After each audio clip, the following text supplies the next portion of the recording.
All right, Andy, last night of the event, we just finished our clam bake. I think we did a lot of great stuff. What went well for you? Yeah, man, I think overall, the first regional camp up here in Northeast, here in Massachusetts, on the Parker National Wildlife Refuge, so some absolutely stellar waterfowl habitat for public land out here. And I think just getting to experience this part of the country and bringing some new folks into AFI is like winning. Yeah, it's incredible. I was worried on what we were going to see when you told me I was driving to Massachusetts in January to hunt ducks. It wasn't on the radar at all, and it's an incredible resource out here. Like this whole northeast coast, you have these saltwater marshes. You've got just the tidal swings of 8 feet today. Well, and look at the species that comes in with diversity, right? So you can, and I mean, we did it, right? Like you can go from a layout blind hunting a salt pan to river and diver to out in the actual bay and finding sea ducks and black ducks galore.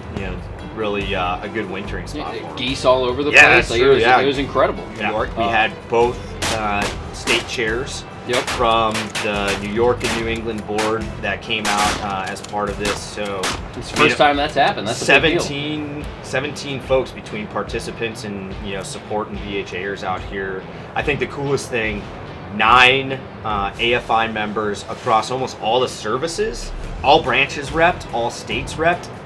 We had everything from some fairly experienced waterfowl hunters to a brand new hunter, like a very wide array of skill levels and knowledge. And I think part of it, you may be familiar with goose hunting in a layout blind, or you may have been familiar with sitting a riverbank for diver pass shooting or jump shooting, but everybody here saw at least one thing that they'd never seen before. Yeah, but I mean, and you included, right? This absolutely.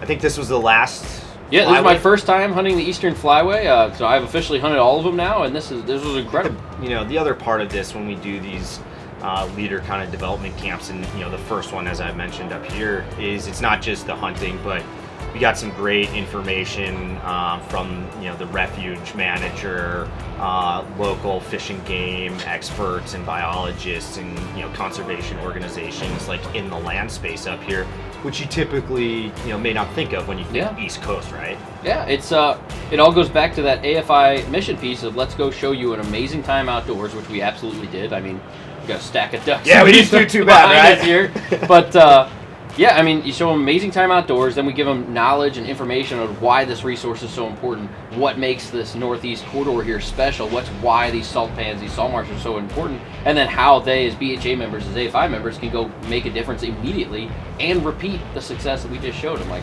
It's incredible the amount of knowledge we're able to give these participants. I love these every time. The Armed Forces Initiative does 136 trips like this a year for over 2,300 veterans. This couldn't be possible without the help of our generous sponsors. For this trip specifically, I need to thank G&H Decoys, FHF Gear. Finally, I need to thank Drake Waterfowl for offering all AFI members such extreme discounts on their gear that it's hard not to be well outfitted for a trip like this. Thank you.